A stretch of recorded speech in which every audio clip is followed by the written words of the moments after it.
शंकर सिंह। माधवा चुड़ेला मीठी बोलिया में और लगावाला गोरे गलिया में। सुन खुशी से तू रंगवाला खाली चलिया हमसे काहे बंद फागुन चढ़ल जनी बोला तेरे बोलिया हमसे। ओहो सुन खुशी से तू रंगवाला खाली चलिया हमसे का बंद फागुन चढ़ल जनी बोला तेरा बोलिया हमसे।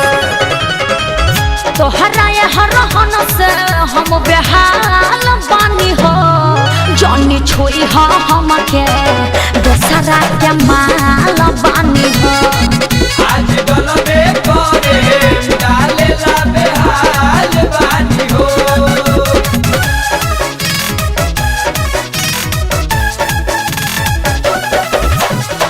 तोरा नया तो रंगवाला गाई बोलिया में।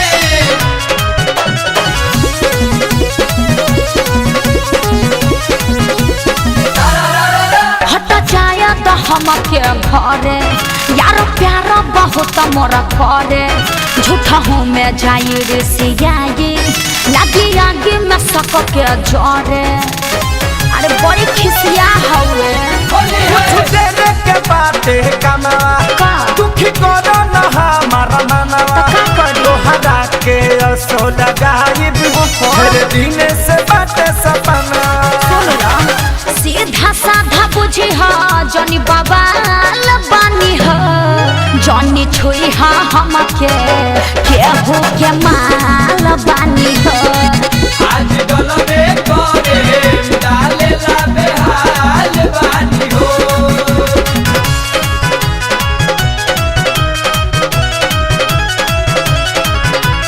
माधवा चुड़ेला मीठी बोलिया में और लगावाला गोरे गलिया में। एह जनम में आई न पड़ी बट सोनू से हमारा यारी हमर पीछा करल अब छोड़ा जाके दूसर करत यारी बुझला हमार फेरा में मत पड़।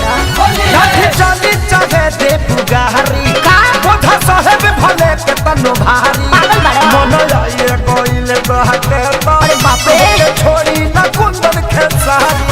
सुन लो सबसे सुलझे वाला ना हम सवाल बानी हो जनी छुई हो हमके केहू के माल बानी हो। आज गलबे करे डालेला बेहाल बानी हो। सुन खुशी से तू रंगवाला खाली चलिया हमसे बट फागुन चढ़ल जनी बोला तेरा बोलिया हमसे। तोहरा रहन से हम बेहाल बानी हो जनी छुई हो हमके दोसरा के माल